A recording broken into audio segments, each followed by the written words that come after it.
அனைவருக்கும் வணக்கம். Welcome to our YouTube channel. So நம்முடைய யூடியூப் சேனலில் நம்ம இன்னைக்கிலேருந்து என்ன வீடியோ பார்க்க போகிறோம் அப்படின்னா 10th standard class 10 CBSE 2027 board எக்ஸாமுக்காக வந்து பண்ணாக்க daily 10 most important expected questions தான் பார்க்க போகிறோம் வித் டீட்டெயில்டு எக்ஸ்ப்ளனேஷனோட. ஸோ இது மட்டும் இல்லாமல் நம்முடைய யூடியூப் சேனலில் செப்பரேட்டாக வந்து பண்ணாக்கா 10th ஸ்டாண்டர்ட் சயின்ஸுக்காக வந்து பண்ணால் எம்சிக்யூஸ் யூனிட் வைஸ் வந்து பண்ணாக்கா most important possible questions with explanations இந்த வீடியோலாம் போட போகிறோம். ஸோ உங்களுக்கு நான் போகிற வீடியோ பிடிச்சிருந்தால் மறக்காமல் சேனலை சப்ஸ்கிரைப் பண்ணுங்கள், வீடியோவை லைக் பண்ணுங்கள், வீடியோ உங்கள் ஃப்ரெண்ட்ஸுக்கும் ஷேர் பண்ணுங்கள். ஸோ வாங்க வீடியோக்குள்ளே போகலாம். ஸோ இன்றைக்கான ஃபஸ்ட் கொஷின் பார்ப்போம். ஸோ இன்றைக்கான ஃபஸ்ட் கொஷின் பாருங்கள். So, what are the advantages of sexual reproduction over asexual reproduction? Asexual reproduction compare பண்ணும்போது sexual reproductionல என்னென்ன advantages எல்லாம் இருக்குது. ஸோ இதான் கொஷின். ஸோ ஃபஸ்ட் பாயிண்ட் இதுக்கான answer, the offspring as the character of both the parent. So இங்கே வந்து பண்ணாக்கா sexual reproduction அப்படின்னாவே 2 பேரண்ட் இன்வால்வ் ஆகும். So male parent, female parent. மேல் பேரண்ட் வந்து பண்ணாக்கா மேல் கேமிட்டையும், ஃபீமேல் பேரண்ட்டு ஃபீமேல் கேமிட்டையும் ப்ரொடியூஸ் பண்ணும். ஸோ இது ரெண்டும் சேர்ந்து தான் வந்து ஜைகோட் ஃபார்ம் ஆகும். ஜைகோட் ஃபர்தராக க்ரோ ஆகிட்டு ஒரு ஆப்ஸ்ப்ரிங்காக ஃபார்ம் ஆகும். ஸோ அப்போது இங்கே செக்ஷுவல் ரீப்ரொடக்ஷன் மூலிமா உருவாகக்கூடிய அந்த நியூ ஆப்ஸ்ப்ரிங் யங் ஒன் இருக்கு இல்லையா, இதில் மேலுடைய கேரக்டர் இருக்கும், ஃபீமேலுடைய கேரக்டர் இருக்கும். அதான் first point. Second, the survival of the species is ensured as there are more variation. So இங்கே மேல் பேரண்ட், ஃபீமேல் பேரண்ட், ஸோ இங்கே இருக்கக்கூடிய கேமிட், இங்கே இருக்கக்கூடிய கேமிட் எல்லாம் ஒன்றா சேர்றதுனால ஸோ 2 டிஃப்ரெண்ட் கேமிட் வந்து பண்ணாக்கா ஃபியூஸ் ஆகிறதுனால இங்கே வந்து பண்ணாக்கா அந்த யங் ஒனில் வந்து பண்ணாக்கா மோர் வேரியேஷன் இருக்கும். அதோடைய பாடியில் நிறைய வந்து பண்ணாக்கா டிஃப்ரென்ஸ் இருக்கும். ஸோ அதனால் அந்த ஆர்கனிசம் வந்து பண்ணாக்கா அந்த என்வரான்மெண்ட்டில் சர்வைவ் பண்ணுறது வந்து பண்ணாக்கா ஈஸியாகவும் இருக்கும். Third point, the offspring can easily adapt to the environmental changes. So இங்கே வந்து பண்ணாக்கா டிஃப்ரெண்ட் ஜீன்ஸ் ஒன்றா சேர்றதுனால அந்த ஆர்கனிசம் வந்து பண்ணாக்கா நியூ என்வரான்மெண்ட்டில் தன்னை ஈஸியாக அடாப்ட் பண்ணிக்கிறதுக்கான எபிலிட்டி இருக்கும். Last point, it also improves the health of human. So இந்த செக்ஷுவல் ரீப்ரொடக்ஷன் மூலிமா வரக்கூடிய அந்த ஆப்ஸ்ப்ரிங் வந்து பார்த்தீங்கன்னாக்கா அதோடைய ஹெல்த்தும் வந்து பார்த்தீங்கன்னாக்கா பெட்டராகவே இருக்கும். எதை கம்பேர் பண்ணும்போதுனா ஏசெக்ஷுவல் ரீப்ரொடக்ஷன் மூலிமா உருவாகக்கூடிய ஆர்கனைஸை கம்பேர் பண்ணும்போது செக்ஷுவல் ரீப்ரொடக்ஷனில் உருவாகக்கூடிய ஆர்கனைஸில் அதோடைய ஹெல்த் வந்து பார்த்தீங்கன்னாக்கா நல்லாவே இருக்கும். ஸோ இதான் ஃபஸ்ட் கொஷினுக்கான answer. Second question, what are the functions performed by testes in human being? So இப்போ ஹியூமன் பீயிங்கில் டெஸ்டிஸ் அப்படின்றது மேல் ரீப்ரொடக்டிவ் ஆர்கன். அப்போ மேல் ரீப்ரொடக்டிவ் ஆர்கன் சொல்லக்கூடிய டெஸ்டிஸ் என்னென்ன ஃபங்க்ஷன்லலாம் இன்வால்வ் ஆகுது, அதான் question. First, apart from the production of sperm. அப்போ டெஸ்டிஸ் அப்படின்னாவே அதோடைய மெயின் ஃபங்க்ஷன் என்ன அப்படின்னாக்கா ப்ரொடக்ஷன் ஆஃப் ஸ்பெர்மை உருவாக்குறது தான் அதோடைய வேலை. Apart from the production of ஸ்பெர்மை ப்ரொடக்ஷன் பண்ணது மட்டும் இல்லாமல் இட் ஆல்சோ ப்ரொடியூஸ் த மேல் ஹார்மோன் ஆண்ட்ரோஜன். அப்போ மேல் செக்ஸ் ஹார்மோன் சொல்லக்கூடிய ஆண்ட்ரோஜனை ப்ரொடியூஸ் பண்ணுறது எதுனாக்கா டெஸ்டிஸ் தான் ப்ரொடியூஸ் பண்ணும். They also produce hormone called testosterone. அப்போ androgen also known as testosterone. சரிங்களா? அப்போது ஆண்ட்ரோஜன் மேல் செக்ஸ் ஹார்மோனையும் ப்ரொடியூஸ் பண்ணுது, டெஸ்டோஸ்டீரான் மேல் செக்ஸ் ஹார்மோனையும் ப்ரொடியூஸ் பண்ணுது. அப்போது இங்கே சிம்பிளாக ஞாபகம் வச்சுக்கோங்க, மேல் செக்ஸ் ஹார்மோன் அப்படின்னு கேட்டால் டெஸ்டோஸ்டீரான். ஆன்சர் ஆப்ஷனில் இருந்தால் testosterone. Suppose androgen and testosterone இருந்தால் ரெண்டுமே தான். ஏன்னா androgen also known as testosterone. சரிங்களா? அப்போ இந்த டெஸ்டோஸ்டீரான் எதுக்கு சார் ஹெல்ப் பண்ணுது அப்படின்னா which is responsible for the secondary sexual character in boys. அப்போ மென்னில் செகண்டரி செக்ஷுவல் கேரக்டர் அப்படின்னு சொல்லக்கூடிய பாடி ஃபுல்லாக ஹேர் க்ரோத் வரதா இருக்கட்டும், இல்லை வந்து பார்த்தினாக்கா ஃபேஸில் வந்து பார்த்தினாக்கா ஹேர் க்ரோத் இருக்கிறதா இருக்கட்டும், இல்லை வந்து பார்த்தினாக்கா அந்த வாய்ஸ் வந்து போல்டாக மாறதா இருக்கட்டும். ஸோ இது எல்லாமே என்ன சொல்லுவோம்னா செகண்டரி செக்ஷுவல் கேரக்டர் அப்படின்னு சொல்லுவோம். இது எல்லாத்துக்கும் ரீசன் எதுன்னா டெஸ்டோஸ்டீரான் அப்படின்ற அந்த மேல் செக்ஸ் ஹார்மோன் தான். ஸோ இது செகண்ட் கொஷினுக்கான answer. Third question, draw a labeled diagram of the longitudinal section of a flower. அப்போ ஃப்ளவருடைய லாஞ்சிடியூனல் செக்ஷன் ட்ரா பண்ணி லேபிளில் பார்ட்ஸ் பண்ணணும். இப்போ ஜென்ரலாக கொஷின் கேட்குறாங்க அப்படின்னாக்கா நீங்கள் இனி வந்து பண்ணாக்கா ஒரு 6 லேபிள் மட்டும் பார்ட்ஸ் பண்ணால் போதும். ஆனால் நமக்கு மேக்ஸிமம் வர்றது வந்து பண்ணாக்கா டயக்ராம் கொடுத்துருவாங்க. கொடுத்துட்டு அதில் வந்து பண்ணாக்கா இப்போ பார்ட் 5 இல்லை பார்ட் 6 இல்லை பார்ட் 2 இல்லை பார்ட் 11 இந்த மாதிரி வந்து பண்ணாக்கா ஒரு பர்டிகுலர் 4 லேபிள்ஸை மட்டும் அவங்களே கொடுத்துட்டு ஏபிசிடின்னு கொடுத்துட்டு பார்ட்ஸ் பண்ண சொல்லுவாங்க. ஸோ அப்போ எப்படி இருக்குது கொஷின் அதுக்கேற்ற மாதிரி பார்க்கணும். ஸோ நம்மளை பொறுத்த வரைக்கும் நம்ம என்ன வந்து பண்ணாக்கா ஸ்டூடெண்ட்டுக்கு சஜெக்ஷன் பண்ணுவோம் அப்படின்னாக்கா இருக்கிற எல்லா லேபிள்ஸையும் வந்து பண்ணாக்கா தெரிஞ்சு வச்சுக்கோங்க. ஏன்னா மேக்ஸிமம் நமக்கு அவங்களே ஏதாவது ஒரு 4 லேபிளை கொடுத்துட்டு கேட்கறதுக்கு தான் அதிகமான பாசிபிலிட்டிஸ் இருக்குது. ஸோ அப்போ என்னென்ன அப்படின்னு பார்த்துருவோம். ஃபஸ்ட்டு பார்ட் வந்து பார்த்தாக்கா ஓவரி. சரிங்களா, இங்கே கொடுத்துருப்பாங்க பாருங்கள். ஃபஸ்ட்டு வந்து பார்த்தாக்கா ஓவரி எங்கே இருக்குது அப்படின்னா இந்த இடத்துல இருக்கு பாருங்கள். இதுதான் வந்து பார்த்தா ஓவரி. அப்போ இந்த என்டையர் ரீஜன் ஃபுல்லாகவே ஓவரி. செகண்ட் வந்து பார்த்தாக்கா ஸ்டைல். அப்போ ஸ்டைல்ன்றது எது சார் அப்படின்னாக்கா இந்த ஓவரியோட இந்த ஸ்டிக்மா, இந்த எண்டு பார்ட் வந்து பார்த்தீங்கன்னா ஸ்டிக்மான்னு சொல்லுவோம். இது வந்து பார்த்தீங்கன்னாக்கா ஓவரி. அப்போ இது ரெண்டுத்தையும் கனெக்ட் பண்ணக்கூடிய அந்த ஃப்ளம்மன்ட் இருக்கு இல்லையா, அதுக்கு தான் பேர்னா ஸ்டைல் அப்படின்னு சொல்லுவோம். இங்கே வந்து பார்த்தீங்கன்னாக்கா ஸ்டைல். அடுத்து ஸ்டிக்மா. ஸோ ஸ்டிக்மா இது எங்கே இருக்குது அப்படின்னு பார்த்தீங்கன்னாக்கா இந்த ஸ்டைலோடைய அந்த சர்ஃபேஸ் ஏரியா இந்த இடம் பாருங்கள். இதுதான் வந்து பார்த்தீங்கன்னாக்கா ஸ்டிக்மா அப்படின்னு சொல்லுவோம். இந்த தேர்டு பாயிண்ட். அடுத்து ஃபோர்த்து பாயிண்ட் வந்து பார்த்தீங்கன்னாக்கா பிஸ்டில். ஸோ பிஸ்டில் அப்படின்றது என்ன அப்படின்னா மொத்தம் 3 பார்ட் ஒன்றா சேர்ந்தது தான் பிஸ்டில். ஸோ எதெல்லாம் அப்படின்னா இங்கே பாருங்கள். இது ஸ்டைலு, கீழே ஓவரி, மேலே ஸ்டிக்மா. அப்போது ஸ்டிக்மா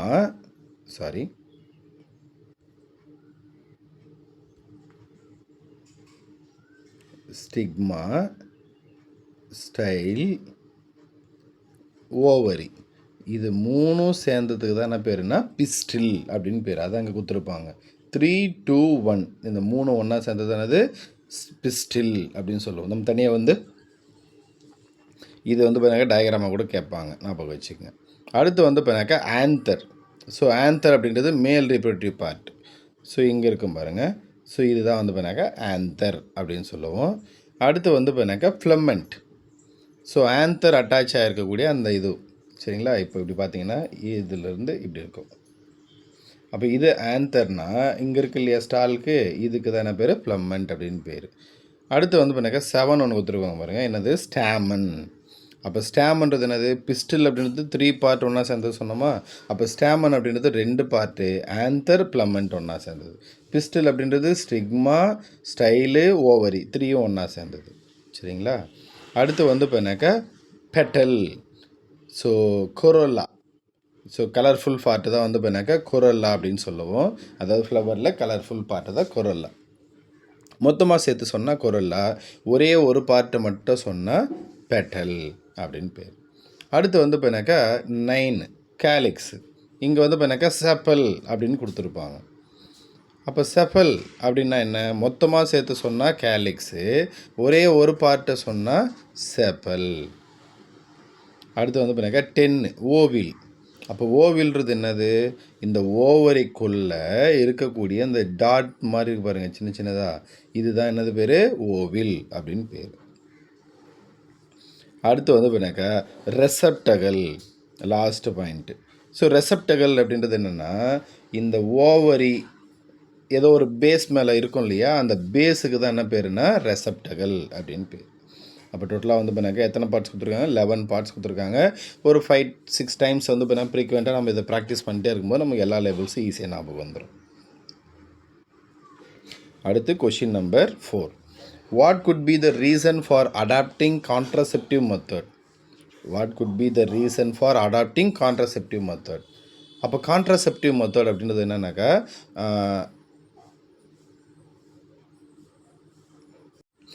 சிம்பிளாக புரிஞ்சுக்கிறதுக்காக வந்து பண்ணாக்கா கான்ட்ரசெப்டிவ் அப்படின்னாக்கா இந்த கருத்தடை சாதனங்கள் அப்படின்னு சொல்லுவாங்க. அதாவது வந்து பண்ணாக்கா ப்ரெக்னென்சியை வந்து பண்ணாக்கா அவாய்ட் பண்ணுறதுக்காக யூஸ் பண்ணக்கூடியது. ஸோ அப்போ வந்து பண்ணாக்கா ஏன் வந்து பண்ணாக்கா நம்ம இந்த கான்ட்ரசெப்டிவ் மெத்தடை அடாப்ட் பண்ணுறோம், எடுத்துக்கிறோம் அப்படின்றது அதுக்கான ரீசன் தான் கேட்டிருக்காங்க. ஸோ ஃபஸ்ட்டு வந்து பண்ணாக்கா டு கண்ட்ரோல் பாப்புலேஷன். ஸோ பாப்புலேஷனை கண்ட்ரோல் பண்ணுறதுக்காக இது வந்து கான்ட்ரசெப்டிவ் மெத்தட்ஸ் வந்து யூஸ்ஃபுல்லாக இருக்கும். ஃபார் எக்ஸாம்பிள் இந்த காண்டம் அப்படின்னு சொல்லுவோம். ஸோ இந்த காண்டம் யூஸ் பண்ணுறது மூலிமா ஃபர்தராக வந்து பண்ணாக்கா அந்த ஃபீமேல் வந்து கன்சீவ் ஆகாமல் இருப்பாங்க. அதுக்காக பண்ணுறது தான் இந்த கான்ட்ரசெப்டிவ் மெத்தட். ஸோ அது மூலிமா பாப்புலேஷனை கண்ட்ரோல் பண்ணலாம். ஒன்று. Second, to avoid unplanned pregnancy. So unplanned pregnancy, so planning இல்லாமல் சடனாக வந்து பார்த்தீங்கன்னா ப்ரெக்னென்ட் ஆகிடுவாங்க. ஸோ அந்த மாதிரி இல்லாமல் அதை அவாய்ட் பண்ணுறதுக்காக இந்த கான்ட்ரசெப்டிவ் மெத்தட்ஸ் வந்து ஹெல்ப்ஃபுல்லாக இருக்கும். Third, to avoid transfer of sexually transmitted disease. செக்ஸில் இன்வால்வ் ஆகிறது மூலியமாகவே ட்ரான்ஸ்ஃபர் ஆகக்கூடிய டிசீஸ். ஃபார் எக்ஸாம்பிள், இப்போ ஒரு மேல் இருக்காங்க, ஒரு ஃபீமேல் இருக்காங்க. இப்போ வந்து பண்ணாக்கா இப்போ மேல் வந்து பண்ணாக்கா மேபி அஃபெக்டடாக இருப்பாங்க, ஃபீமேல் வந்து ஹெல்த்தியாக இருப்பாங்க. அப்போ இவங்க ரெண்டு பேரும் செக்ஸில் இன்வால்வ் ஆகிறது மூலிமா மேல்கிட்ட இருந்து ஃபீமேலுக்கு அந்த டிசீஸ் வந்து ட்ரான்ஸ்ஃபர் ஆகும். சப்போஸ் ஃபீமேல் அஃபெக்ட் ஆகிருக்காங்க, மேல் வந்து ஹெல்த்தியாக இருக்காங்கன்னா ஃபீமேல்கிட்ட மேலுக்கு வந்து பண்ணாக்கா அந்த டிசீஸ் வந்து அஃபெக்ட் ஆகும். அப்போ அதுக்கு தான் என்ன பேர்னா செக்ஷுவலி டிரான்ஸ்மிட்டட் டிசீஸ்ன்னு பேர். அப்போ இங்கே வந்து பண்ணாக்கா இந்த கான்ட்ரசெப்டிவ் மெத்தட், அந்த காண்டம் யூஸ் பண்ணுறது மூலிமா இந்த செக்ஷுவலி டிரான்ஸ்மிட்டட் டிசீஸ் வந்து ட்ரான்ஸ்ஃபர் ஆகாமல் அவாய்ட் பண்ணலாம். ஸோ இதுதான் வந்து பண்ணாக்கா இதுக்கான ஆன்சர். அடுத்து question number 5. What are the trophic level? What are the trophic level? Trophic லெவல்னால் என்ன? Give an example of food chain. ஒரு ஃபுட் செயினை எக்ஸாம்பிள் கேட்டிருக்காங்க. State the different trophical level in it. அதில் என்னென்ன ட்ராஃபிக்கல் லெவலெல்லாம் இருக்குது. ஸோ இதுதான் கொஷின் கேட்டிருக்காங்க.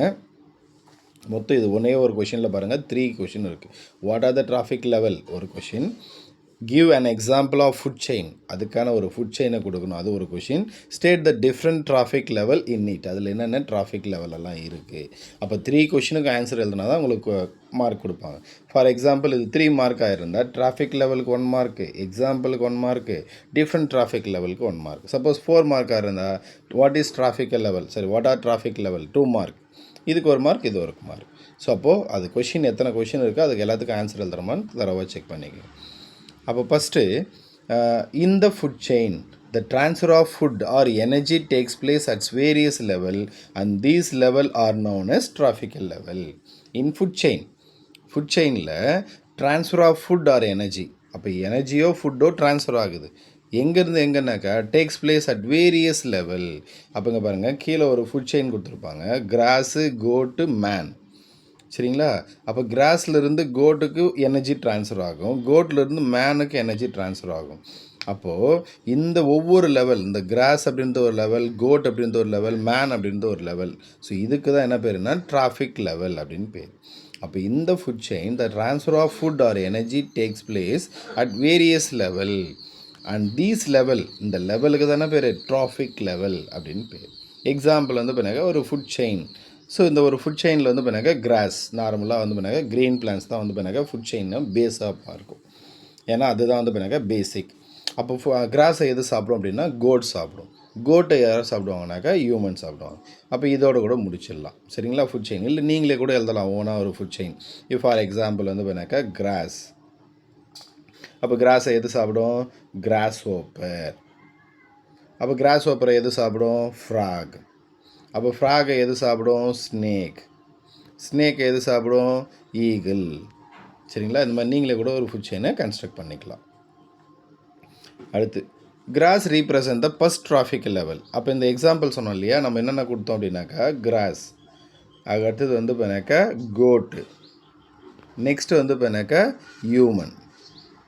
அப்போது கிராஸ் அப்படின்றது ஃபர்ஸ்ட் டிராஃபிக் லெவல், கோட் அப்படின்றது செகண்ட் டிராஃபிக் லெவல், ஹியூமன் அப்படின்றது தேர்ட் டிராஃபிக் லெவல். அப்போ 3 டிராஃபிக் லெவல் இருக்குது. இதே நீங்கள் ஒரு ஃபுட் செயினில் ஒரு 5 போட்டிங்க அப்படின்னாக்கா 5 டிராஃபிக் லெவல் இருக்குது அப்படின்னு அர்த்தம். மேக்ஸிமம் 5 தான் இருக்கும், ஒரு சிலதில் தான் 6 டிராஃபிக் லெவல் இருக்கும், மேக்ஸிமம் 5 தான் இருக்கும். அடுத்து question number 6. What is the role of decomposers in the ecosystem? ஒரு ஈகோசிஸ்டம் இருக்குது, ஒரு என்வாமெண்ட் இருக்குது அப்படின்னா அந்த என்வாமெண்ட்டில் டீகம்போசஸோடைய ரோல் என்ன? டீகம்போசர் அப்படின்னா யார்? First fungi and bacteria. Fungi and bacteria. So இவங்கள தான் என்ன சொல்லுவோம்னா டீகம்போசஸ் அப்படின்னு சொல்லுவோம். அதாவது ஆர்கானிக் மெட்டீரியல், ஒரு plant part, dead plant part or dead animal part வந்து பண்ணாக்கா டீகம்போஸ் ஆகும், அதாவது பிரேக் டவுன் ஆகும். அதுக்கு தான் என்ன பேர்? டீகம்போசிங் அப்படின்னு பேர். அதுக்கு ஹெல்ப் பண்ணக்கூடியதான் என்ன பேர்? டீகம்போசஸ் அப்படின்னு பேர். அப்போ இவங்க 2 பேர் தான் டீகம்போசஸ் ஜென்ரலாக. அப்போ ஃபஸ்ட்டு பாருங்கள், the following are the role of decomposers in the ecosystem. So first point பார்த்துருவோம். they act as a cleansing agent of the environment by decomposing dead plant and animal. நான் ஆல்ரெடி ஸ்டார்டிங்லேயே சொன்னேன், dead plant and animal தான் என்ன பண்ணுவோம், decompose ஆகும். அப்போது இந்த டீகம்போசஸுடைய வேலை என்ன அப்படின்னாக்கா, என்வாமெண்ட்டில் இருக்கக்கூடிய அந்த வேஸ்ட் எல்லாத்தையும் க்ளீனிங் பண்ணக்கூடிய ஏஜெண்ட்டாக ஃபங்க்ஷன் ஆகும். Second, they help in recycling நியூட்ரிஷனை ரீசைக்கிள் பண்ணும். ஃபார் எக்ஸாம்பிள், இது ஒரு பிளான்ட் இருக்குது. இப்போ இந்த பிளான்ட் வந்து பார்த்தாக்கா க்ரோ ஆகணும்னா அதுக்கு என்ன வேணும், வாட்டர் வேணும், மினரல்ஸ் வேணும், ப்ளஸ் வந்து ஃபுட்டு வேணும். இப்போ வாட்டர் மினரலும் சாயில்லேருந்து எடுத்துக்கும், வாட்டர் மினரல் சாயில்லேருந்து எடுத்துக்கும். இப்போ இந்த பிளான்ட் க்ரோ ஆக நிறைய மினரல்ஸை யூஸ் பண்ணி இந்த பிளான்ட்டுடைய பார்ட்லெல்லாம் ஸ்டோர் ஆகிடும். இப்போ ஃபோட்டோசிந்தசிஸ் நடக்கும், ஃபுட்டை ப்ரொடியூஸ் பண்ணிக்கும். இப்போது இந்த மினரல்ஸ் எல்லாம் வந்து பண்ணாக்கா போய் பிளான்ட்லேயே ஆக்குப்பை ஆகிடும். இப்போ இந்த பிளான்ட் வந்து பண்ணாக்கா டெட் ஆகிறது மூலிமா இந்த பிளான்ட் பார்ட்டு இல்லை ஒரு லீஃப் வந்து பண்ணாக்கா மெச்சூர் ஆகிட்டு கீழே விழுந்துருது. அப்போ அந்த லீஃப் வந்து பண்ணாக்கா அந்த லீஃபில் மினரல்ஸ் இருக்கும். அப்போ அந்த மினரல்ஸ் வந்து பண்ணாக்கா அந்த லீஃப் வந்து டீகம்போஸ் ஆனால் மட்டும்தான் அந்த லீஃபில் இருக்கிற மினரல்ஸ் அகைன் சாயிலுக்கு போகும். திரும்பவும் வந்து பண்ணாக்கா இன்னொரு பிளான்ட்டு அதை அப்சர்வ். அப்போ அந்த நியூட்ரிஷன் ரீசைக்கிள் ஆகிறதும் எது மூலிமா நடக்குதுன்னா இங்கே அந்த டீகம்போசிங் மூலிமா நடக்குது. Next question, next point. They provide space for new beings in the biosphere by decomposing the dead. They provide space for new beings in the biosphere. அப்போ ஆல்ரெடி இருக்கக்கூடிய ஒரு பிளான்ட்டு, டெத்தான ஒரு பிளான்ட்டு, டெட்டான அனிமல்ஸ் வந்து பண்ணாக்க அது remove ஆகிறது மூலிமா அங்கே வந்து பண்ணால் ஒரு ஸ்பேஸ் க்ரியேட் ஆகும். அந்த இடத்துல நியூ பீயிங்ஸ், நியூ ஆர்கனிசம்ஸ் அந்த இடத்துல ஆக்குபை பண்ணிக்கும். அதான் கொடுத்துருப்பாங்க, they provide space for new being in the பயோஸ்பியர்னா entire universe by decomposing the டெட்டை வந்து பண்ணாக்கா டீகம்போஸ் ஆகிறது மூலிமா அங்கே ஸ்பேஸ் க்ரியேட் ஆகுது, அங்கே நியூ ஆர்கனிசம்ஸ் ஆக்குபை பண்ணோம் அந்த இடத்துல. Last point, they help in putting back the various element into water, soil and air for the reuse of producers like cropland. They help putting back to the various elements into water, soil, air for the reuse of producers like cropland. இப்போ நம்ம ஸ்டார்டிங்லேயே சொன்னோம் இல்லையா, ஒரு plant இருக்குது, அந்த பிளான்ட்டில் வந்து பண்ணாக்கா நிறைய மினரல்ஸ் எல்லாம் ஆக்குபை எடுத்து எல்லாத்தையும் யூட்டிலைஸ் பண்ணி க்ரோ ஆகும். இப்போ இந்த பிளான்ட் பார்ட்டு டெட் ஆகிறது மூலிமா இப்போ இது டீகம்போஸ் ஆகிறது மூலிமா இதில் இருக்கிற மினரல்ஸ் என்ன பண்ணும், திரும்பவும் பேக் டு த சாயிலுக்கே வரும். அகெயின் அதை வந்து பண்ணாங்க இன்னொரு பிளான்ட் வந்து பார்த்தா ஆக்குபை பண்ணிக்கும். அதான் லாஸ்ட் பாயிண்ட் இருக்கும். அடுத்து 7th question. What are some substances biodegradable and some non-biodegradable? Why are some substances biodegradable and some non-biodegradable? அப்போ ஒரு சில சப்ஸ்டன்சஸ் வந்து பண்ணாக்கா பயோடிகிரடபிள் அப்படின்னு சொல்லுவோம், அதாவது டீகம்போஸ் ஆகிடும். ஒரு சிலது வந்து பண்ணாக்கா நான் பயோடிகிரடபிள், டீகம்போஸே ஆகாது, அதாவது பிரேக் டவுன் ஆகாது. ஏன் அப்படின்னு கேட்டிருக்காங்க. The reason why some substances are biodegradable, some are non-biodegradable is because the microorganisms like bacteria and decomposers like saprophyte have a specific role to play. அப்போது பயோடிகிரடபிளாக இருக்கட்டும் இல்லை நான் பயோடிகிரடபிளாக இருக்கட்டும், அப்போ அதில் ஒரு சில மைக்ரோ ஆர்கனிசம் சொல்லக்கூடிய பாக்டீரியா, டீகம்போசர்னு சொல்லக்கூடிய சாப்ரோஃபைட், இதெல்லாம் வந்து பண்ணாக்க ஒரு ஸ்பெசிஃபிக் ரோலை ப்ளே பண்ணுது. அப்போ ஸ்பெசிஃபிக் ரோலை ப்ளே பண்ணி என்ன சார் பண்ணோம் அப்படின்னு பார்த்தீங்கன்னாக்கா இந்த பயோடிகிரடபிள் திங்ஸை வந்து பண்ணாக்கா பிரேக் டவுன் பண்ணணும். அடுத்து, they can break down only natural product like paper, wood, etc. But they cannot break down human man-made product like plastic. அப்போது இந்த பாக்டீரியாவாக இருக்கட்டும் இல்லை டீகம்போசர்னு சொல்லக்கூடிய சாப்ரோஃபைட்டாக இருக்கட்டும், சரிங்களா, ஃபஸ்ட்டு இது என்ன பண்ணும் அப்படின்னு பார்த்தீங்கன்னாக்கா வெறும் நேச்சுரல் ப்ராடக்ட் அப்படின்னு சொல்லக்கூடிய பேப்பர், வுட்டு இதை மட்டும்தான் டீகம்போஸ் பண்ணும். மேன்மேடு ஹியூமனால் உருவாக்கப்பட்ட அந்த பிளாஸ்டிக்ஸ் எல்லாத்தையும் இதனால் என்ன பண்ண முடியாது, பிரேக் டவுன் பண்ண முடியாது. சரி, இங்கே ஒரு வார்த்தை கொடுத்துருப்பாங்க, சாப்ரோஃபைட். வாட் இஸ் சாப்ரோஃபைட் அப்படின்னா, இங்கே ஒரு டெட் பிளான்ட் இருக்குது இல்லை ஒரு டெட் அனிமல் இருக்குது. இந்த dead plant or dead animal மேலே இருந்து தனக்கு தேவையான ஃபுட்டை எடுத்துக்கிட்டால் அதுக்கு என்ன பேர், சாப்ரோஃபைட் அப்படின்னு பேர். ஃபார் எக்ஸாம்பிள், மஷ்ரூம் எங்கே இருக்கும், மேக்ஸிமம் வந்து பண்ணாக்கா இந்த ரெய்னி சீசனில் வந்து பண்ணாக்கா ஒரு மரத்து மேலே இருக்கும். கட் பண்ணி போட்ட மரத்து மேலே இருக்கும், இல்லை வந்து பார்த்தீங்கன்னா லிவிங் பிளான்ட்டோடைய அந்த ட்ரங்க் மேலே கூட இருக்கும். அப்படி இல்லைன்னா வந்து பார்த்தீங்கன்னா வேறு எங்கே இருக்கும், இந்த கவ்வுடைய டங்க், இந்த சாணமெல்லாம் எடுத்துகிட்டு போய் கொட்டுவாங்க இல்லையா, அந்த டங்க்குக்கு மேலேயும் இருக்கும். அப்போ அந்த கவ்வுடைய டங்க் அப்படின்றது it is a plant material, organic material அப்படின்னு சொல்லுவோம். பிளான்ட்டோடைய வுட் அப்படின்றது அதுவும் ஆர்கானிக் மெட்டீரியல். அப்போது அந்த டெட்டான பிளான்ட் அண்ட் அனிமல் மேலே இருந்து தனக்கு தேவையான ஃபுட்டை எடுத்துக்கிட்டு அதுக்கு என்ன பேர், சாப்ரோஃபைட் அப்படின்னு பேர். Last point, based on this some substances are biodegradable and some are non biodegradable. அப்போது அந்த பாக்டீரியாவாக இருக்கட்டும், இல்லை டீகம்போசஸ் சொல்லக்கூடிய சாப்ரோஃபைட்டாக இருக்கட்டும், நேச்சுரல் ப்ராடக்டை மட்டும்தான் டீகம்போஸ் பண்ணும். அதனால் நேச்சுரல் ப்ராடக்ட் எல்லாத்தையுமே பயோடிகிரேடபிள்னும், ஹியூமனால் உருவாக்கப்பட்ட பிளாஸ்டிக்ஸை அந்த பாக்டீரியாவும் அந்த சாப்ரோஃபைட்டும் டீகம்போஸ் பண்ண முடியாது. அதனால் அதை வந்து பண்ணாக்கா நான் பயோடிகிரேடபிள்னு சொல்கிறாங்க. அடுத்து question number 8. Give any two way in which biodegradable substances would affect the environment. Give any two way in biodegradable substances would affect the environment.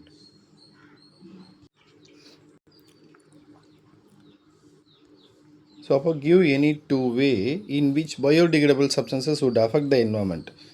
ஏதாவது 2 மெத்தட் கேட்டிருக்காங்க, 2 வே கேட்டிருக்காங்க. ஸோ பயோடிகிரேடபிள் சப்ஸ்டன்சஸ் வந்து பண்ணாக்க என்வரான்மெண்ட்டை அஃபெக்ட் பண்ணுறதுக்காக. ஸோ அப்போ first பாருங்கள், they keep the environment clean as they easily decomposed. அப்போ வந்து பண்ணாக்கா இங்கே அந்த என்வரான்மெண்ட்டை வந்து பண்ணாக்கா அந்த பயோடிகிரேடபிள் சப்ஸ்டன்சஸ், பயோடிகிரேடபிள்னு ஆல்ரெடி சொன்னோம் இல்லையா, பாக்டீரியா அண்ட் சாப்ரோஃபைட்ஸ் ஈஸியாக டீகம்போஸ் பண்ணிவிடும், அதாவது நேச்சுரல் ப்ராடக்ட் அப்படின்னு சொல்லுவோம். அப்போது they keep the environment clean as they are easily decomposed. அங்கே இருக்கக்கூடிய அந்த பயோடிகிரேடபிள் வேஸ்ட் எல்லாத்தையும் ஈஸியாக டீகம்போஸ் பண்ணுறது மூலிமா அந்த என்வரான்மெண்ட்டை க்ளீனாக வச்சுக்க முடியும். Second, they can easily go through the geochemical cycle with the help of decomposers. ஈஸியாக என்ன பண்ண முடியும், ஜியோகெமிக்கல் சைக்கிள் அப்படின்னு சொல்லுவோம். ஸோ அந்த ஜியோகெமிக்கல் சைக்கிளில் ஈஸியாக பண்ண முடியும், அது மூலிமா என்வரான்மெண்ட்டை க்ளீனாக வச்சுக்க முடியும். இப்போ இங்கே வந்து பண்ணாக்க இந்த ஜியோகெமிக்கல் சைக்கிள் அப்படின்னா என்னென்னு பார்த்துருவோம். Jio chemical cycle. அப்போ நம்ம என்ன கொடுத்துருப்பாங்க, ஜியோகெமிக்கல் சைக்கிள் மட்டும் தான் கொடுத்துருப்பாங்க. அப்போ ஜியோன்னா என்ன ஞாபகம் வச்சுக்கிறீங்கன்னா எர்த் அப்படின்னு ஞாபகம் வச்சுக்கோங்க. கெமிக்கல் அப்படின்னா அதில் இருக்கிற மினரல்ஸ், பயோன்னா பிளான்ட்ஸ். இப்போது நான் ஆல்ரெடி ஸ்டார்டிங்லேயே சொன்னோம், ஒரு பிளான்ட்டு சரிங்களா, இந்த பிளான்ட் என்ன பண்ணோம் அப்படின்னாக்கா மினரல்ஸை எடுத்துக்கும். அப்போ பிளான்ட்டு தான் என்னது, பயோ சரிங்களா, மினரல்ஸ் தான் என்னது, கெமிக்கல். எங்கேருந்து எடுத்துக்குது, எர்த்துலேருந்து எடுத்துக்குது. அப்போது இப்போ இங்கே போன மினரல்ஸ் திரும்ப என்ன சொன்னோம், இந்த பிளான்ட் பார்ட் வந்து பண்ணாக்கா டெட் ஆகுது அப்படின்னா திரும்ப டீகம்போஸ் ஆகிட்டு அதுக்கு இருக்கிற மினரல்ஸ் எல்லாம் என்ன பண்ணோம், திரும்ப சாயிலுக்கு வந்து. அப்போ இது ஒரு சைக்கிளிக் ப்ராசஸ் மாதிரி நடக்கிறதுனால இதுக்கு என்ன பேர், பயோஜியோ கெமிக்கல் சைக்கிள். அப்போ இதில் மொத்தம் எத்தனை இன்வால்வ் ஆகுது, 3 இன்வால்வ் ஆகுது. பயோ அப்படின்னா லிவிங் பிளான்ட்டு, ஜியோனா எர்த்து, ஸோ அப்போ கெமிக்கல்னால் அங்கே இருக்கக்கூடிய மினரல்ஸ்.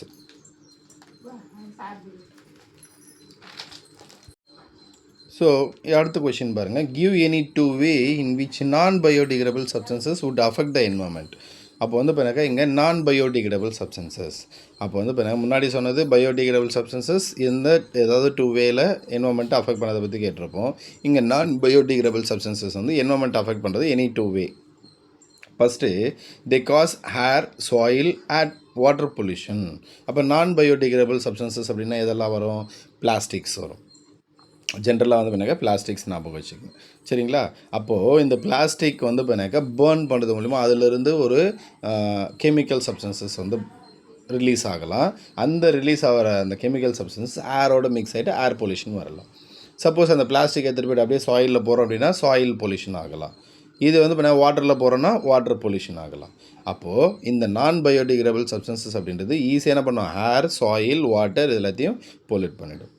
அடுத்து, they may cause biomagnification in the food chain resulting in the end of human.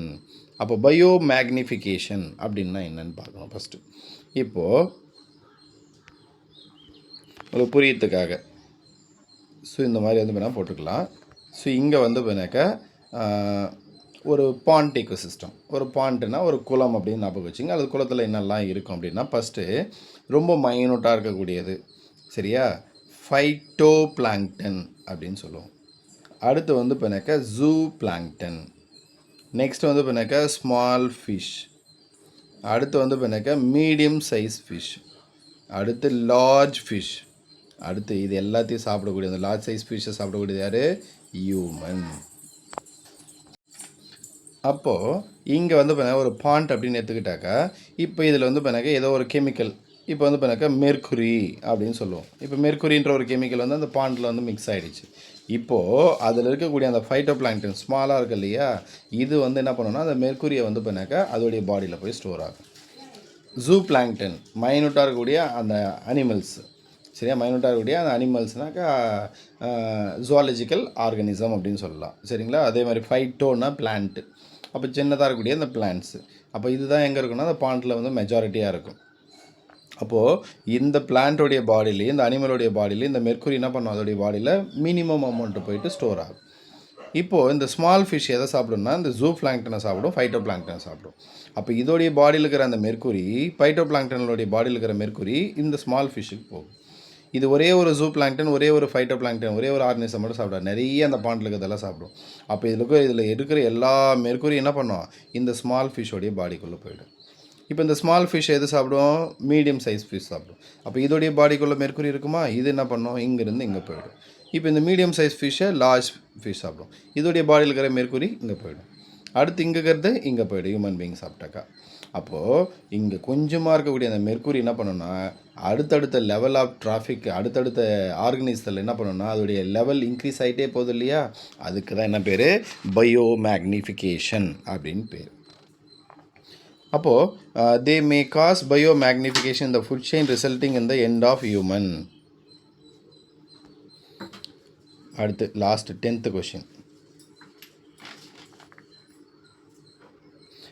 What is ozone? ஓசோன்னா என்ன and how does it affect the ecosystem? அப்போ ஓசோன்னா என்ன, அது எப்படி ஈக்கோசிஸ்டத்தை அஃபெக்ட் பண்ணுது?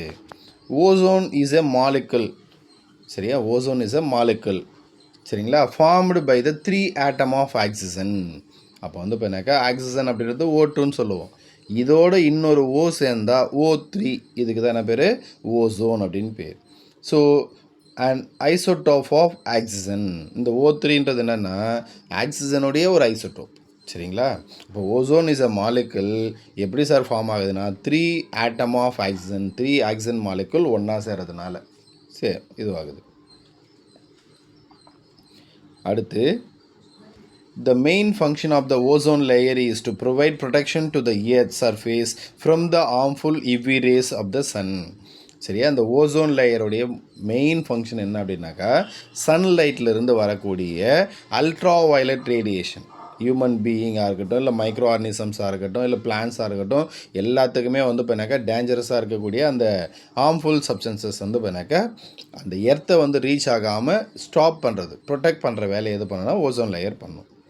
அடுத்து these race R harmful to living organism and May result in the skin cancer. அப்போ அந்த அல்ட்ரா வயலட் ரேடியேஷன் வந்து பண்ணாக்கா நம்ம ஹியூமன் பீயிங் மேலே படுறதுனால நமக்கு என்ன வரும்னா ஸ்கின் கேன்சர் வரலாம். இதே வந்து பார்த்தீங்கன்னா மைக்ரோ ஆர்கனிசம் மேலே படும்போது அந்த மைக்ரோ ஆர்கனிசம் டெத் ஆகலாம், சரியா, அந்த கேமிட் ப்ரொடெக்ஷன் ஸ்டாப் ஆகலாம். அந்த மாதிரி நிறைய இஷ்யூஸ் நம்ம சொல்லிக்கிட்டே இருக்கலாம். ஸோ இதெல்லாம் வந்து பண்ணாக்கா இந்த ஓசோன் லேயர் வந்து என்ன பண்ணுது, அந்த அல்ட்ரா வயலட் ரேடியேஷன்லேருந்து நம்மளை ப்ரொடெக்ட் பண்ணுது. ஸோ இதுதான் நம்ம இன்றைக்கி பார்த்த 10 கொஷின். ஸோ வீடியோ கொஞ்சம் லாங்காக தான் இருக்கும். ஸோ ஏன்னா வந்து பண்ணாக்கா கொஞ்சம் ஆன்சர் எல்லாம் பெருசாக இருக்கும். ஸோ இதுக்கப்புறம் வரது வந்து பண்ணாக்கா அதே மாதிரி மோஸ்ட் பாசிபிள் கொஷின்ஸ் தான் எடுக்க போகிறோம். வீடியோ சேனலை சப்ஸ்கிரைப் பண்ணி வச்சுக்கோங்க, வீடியோ லைக் பண்ணுங்கள், வீடியோ உங்கள் ஃப்ரெண்ட்ஸுக்கு ஷேர் பண்ணுங்கள். தேங்க்யூ.